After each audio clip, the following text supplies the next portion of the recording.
Honouring his family name was never enough for Kazan Yamaoka.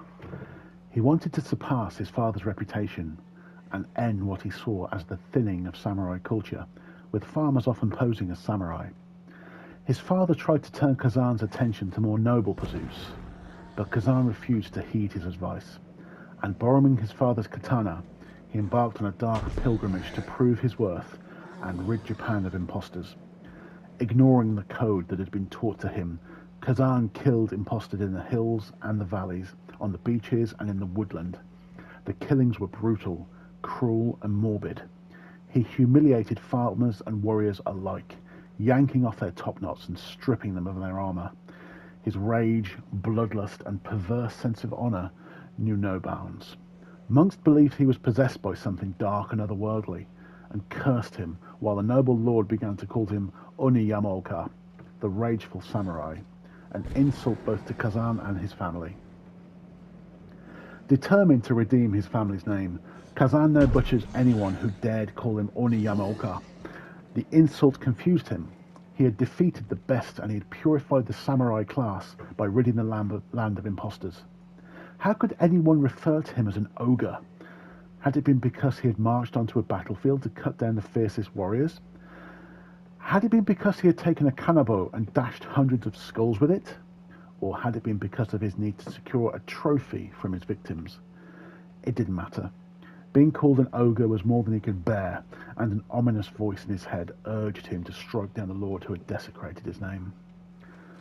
As Kazan made for the lord's town, he suddenly found himself face to face with a samurai standing on a dirt road, blocking his way. Kazan readied his kanabo. Without a word, the samurai attacked and quickly secured the upper hand. But he hesitated. With a devastating blow, Kazan crushed the samurai's head and cracked his helmet. As Kazan approached the fallen samurai, he saw his father's face and staggered back to his haunches. His father stared at Kazan with mingled shame and regret as he issued his last breath. Kazan closed his eyes and screamed in agony until he could scream no more. When he opened his eyes again, his father was gone. Not only had he killed his father, but he had allowed thieves to steal his body for armor. Bitter, lost, and disillusioned, Kazan roamed the land aimlessly with his father's voice rattling in his head, taunting him, reminding him of his failures, sending him into fits of uncontrollable black rage. One day, walking in the woods, Kazan happened upon an Oni statue. He stopped and stood motionless for a long moment. The weathered and overgrown statue seemed to be ridiculing him, accusing him of being the impostor samurai he had so desperately sought to destroy. Kazan shook the laughing voice out of his head, and half remembered the lord who had ridiculed him as Oni Yamaoka. With renewed anger, Kazan journeyed to a town high up in the snowy mountains where the lord resided. A dozen samurai met Kazan at the gates of the town. A dozen samurai fell to his kanabo. His speed and strength were unmatched. His rage was incomprehensible. Covered in blood and gore, Kazan battled through the town and soon found the lord hiding in a villa. He dragged him out of a cabinet, sliced his tendons to immobilize him, and watched him beg and squirm like a dog.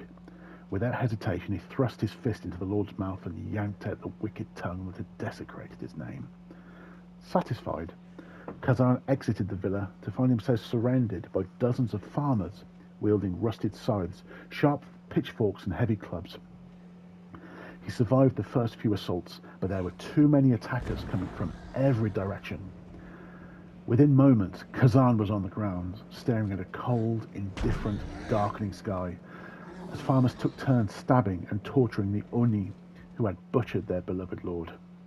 The frenzied mob dragged Kazan into a small stone mill to continue the torture and finally left him to die a slow, agonizing death. When they returned, the mill was filled with strange black fog, and Kazan's body and the kanabo were nowhere to be found. It was the beginning of a dark legend about a rageful Oni haunting the town.